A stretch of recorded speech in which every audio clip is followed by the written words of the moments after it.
During the presidential election of 2000, over 100 million Americans voted for a new president. The candidates were Vice President Al Gore and George W. Bush, the governor of the great state of Texas. After counting all the votes, Gore had almost 540,000 more votes than Bush, yet Bush became the 43rd president of the United States. Why is that? There are several reasons for eliminating the process of using the Electoral College to decide presidential elections. I have chosen to argue for three of them. Today, Americans are a much more informed society. The majority does not rule, and every vote is not equal. And it is possible to elect a president who receives the majority of the popular vote, yet not be elected president. Americans are a more informed society. When the Founding Fathers created the Electoral College, the world was a very different place. When the Electoral College was established, transportation was such that it made it almost impossible for somebody to see the presidential candidates because of the horse and buggy. It was much more practical to have an elector cast their votes as a representation of the people in their designated district.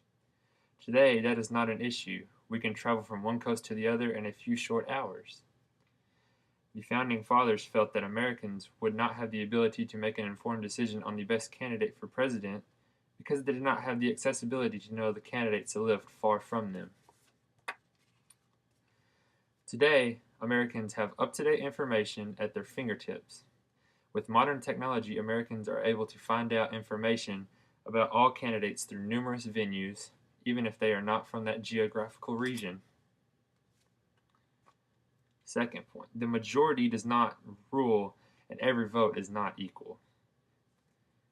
When using the Electoral College as the means to elect a president, the majority does not necessarily rule. It doesn't matter whether the candidate wins a state by one vote or 1 million votes. He still walks away with all the state's electoral votes, which to me seems very unfair. And this makes it difficult to explain to young voting Americans that every vote counts, especially if your state does not cast a vote for you. Third point, it is impossible to elect a president who receives the majority of the popular votes, yet not be elected president. 3 times in the history of America, a president has won the popular vote and not won the presidency. First, back in 1876, Republican Rutherford B. Hayes, with 4,036,298 popular votes, won 185 electoral votes. His main opponent, Democrat Samuel J. Tilden, won the popular vote with 4,300,590 votes, but only secured 184 electoral votes, which resulted in Hayes being elected president. Then, in the 1888 election, Republican Benjamin Harrison, with 5,439,853 popular votes, won 233 electoral votes. His main opponent, Democrat Grover Cleveland, won the popular vote with 5,540,309 votes, but only won 168 electoral votes. Again, this resulted in Harrison winning the presidency. The most current of these numbers happened in the 2000 election, where there were 538 electoral votes available, with 270 needed to win. Republican George W. Bush, with 50,456,002 popular votes, won 271 electoral votes. His Democratic opponent, Al Gore, won the popular vote with 50,999,897 votes, but won only 266 electoral votes. Bush was elected presidency. And this seems kind of like Republicans could just like to beat Democrats in the Electoral College.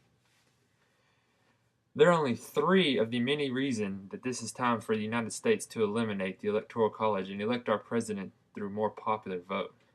One thing that makes America great is that anyone with the will to succeed and the ability to lead can become president. Al Gore said in his concession speech of 2000, "This is America. Just as we fight hard when the stakes are high, we close ranks and come together when contest is done. And while there will be enough time to debate our continuing differences, now is the time to recognize what will that which unites us is greater than that which divides us. Let us unite America to abolish the Electoral College and let every American have their opportunity to say and get their vote counted.